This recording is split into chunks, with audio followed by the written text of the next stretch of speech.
Et du Sud exécutent leurs ennemis en coupant la tête de beaucoup d'entre eux et en les laissant ensuite suspendus à des ponts à la vue du public.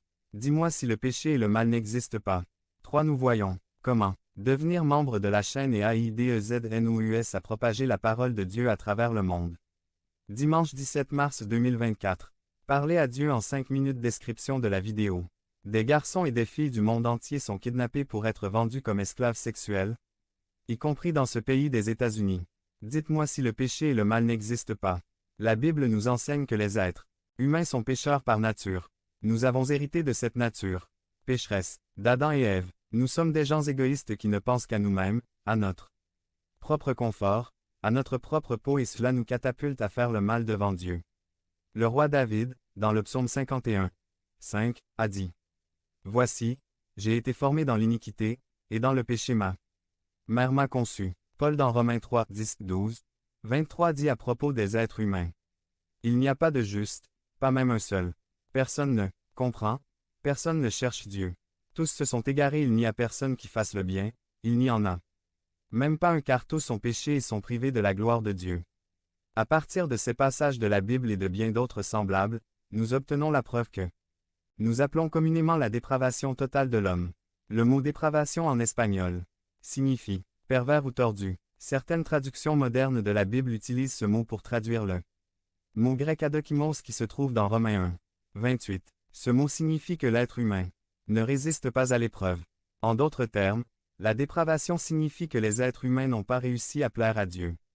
Cela démontre votre manque de mérite aux yeux de Dieu. Cet échec de l'homme est total pour 2 raisons. A. Parce qu'il affecte tous les aspects de l'être de l'homme, c'est-à-dire son intellect, son esprit, ses émotions, sa volonté. B. Affecte tout le monde. Et C. Personne n'a rien qui puisse être considéré comme louable pour un Dieu juste. Ce n'est donc pas une coïncidence si le péché et le mal existent et règnent dans le monde. Maintenant, je veux que vous prêtiez attention à la prochaine chose que je vais dire, le concept de dépravation totale de l'homme ne signifie pas A que chaque personne a manifesté sa dépravation au maximum de ce dont elle est capable. B. Que les pécheurs n'ont aucune conscience ou référence innée concernant Dieu. C'est que les pécheurs encourront toute forme de péché. Ou D. Que les personnes dépravées ne font pas des actions qui sont bonnes aux yeux des autres et même aux yeux de Dieu. Les gens se comparent à tort aux autres pour déterminer lequel d'entre eux a le meilleur caractère ou la meilleure gentillesse. Mais la qualité des gens doit toujours être mesurée à l'aune de la sainteté de Dieu. Et c'est précisément lorsque nous faisons cela que nous réalisons qu'il n'y a rien de bon en nous. C'est lorsque nous réalisons la dépravation totale de l'être humain. Personne ne prétend ici qu'il n'y a pas de bonté relative chez les gens.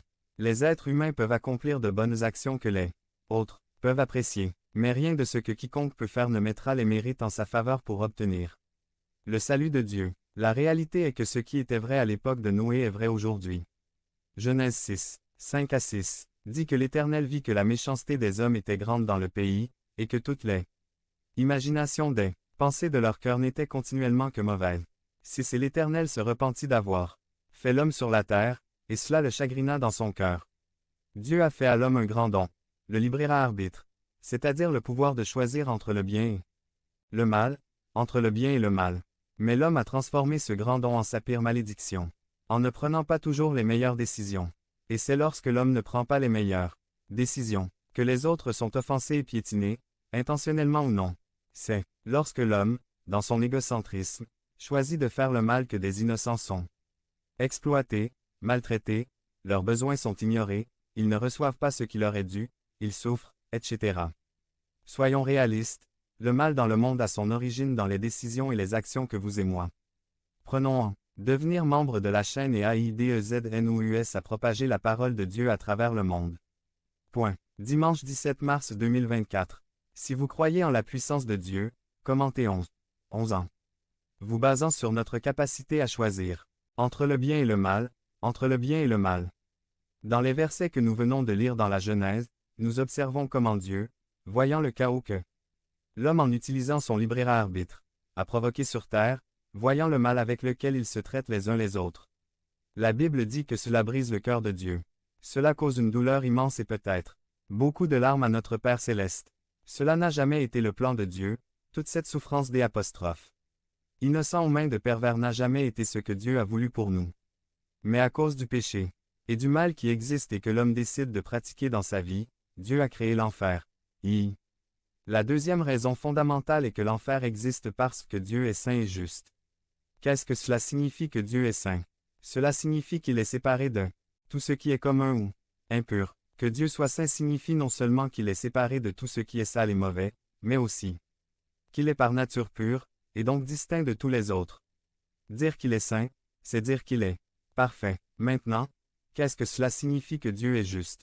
Cela a à voir avec la justice de Dieu. La justice a à voir avec la loi, la moralité et la droiture. Par rapport aux êtres humains, on peut dire que Dieu est juste, c'est-à-dire que lorsque viendra le jour où Dieu jugera tous les êtres humains, il jugera et agira avec justice, aucun innocent ne sera déclaré coupable et aucun coupable ne sera déclaré innocent. Cela signifie que Dieu est juste. Dans la Bible, la justice absolue de Dieu est mentionnée partout. Dans le psaume 11, 7, nous lisons « Car l'Éternel est juste et il aime la justice » dans Daniel 9, 7 il est dit « La justice est à toi, Seigneur » et dans le psaume 19, 9b, il est dit « Les jugements de le Seigneur est vrai, tout juste » et dans Actes 17, 31, il est dit « Parce que Dieu a fixé un jour où il jugera le monde avec justice » je ne sais pas si vous l'avez remarqué, mais la vérité est que nous vivons dans un monde où tous les jours de grandes injustices sont commises. On entend souvent les gens se plaindre en disant que ce n'est pas juste. Point. La vérité est que la vie est injuste. Avez-vous remarqué que les mauvaises choses arrivent généralement aux bonnes personnes et que les bonnes choses arrivent généralement aux mauvaises personnes? La vie est injuste. Il y a de mauvaises personnes qui obtiennent toujours ce qu'elles veulent. Et il y a de bonnes personnes qui ne sont jamais récompensées pour leur mérite. La vie est injuste, mais Dieu soit béni. Que nous pouvons être convaincus qu'il existe un Dieu juste qui jugera un jour tout le monde et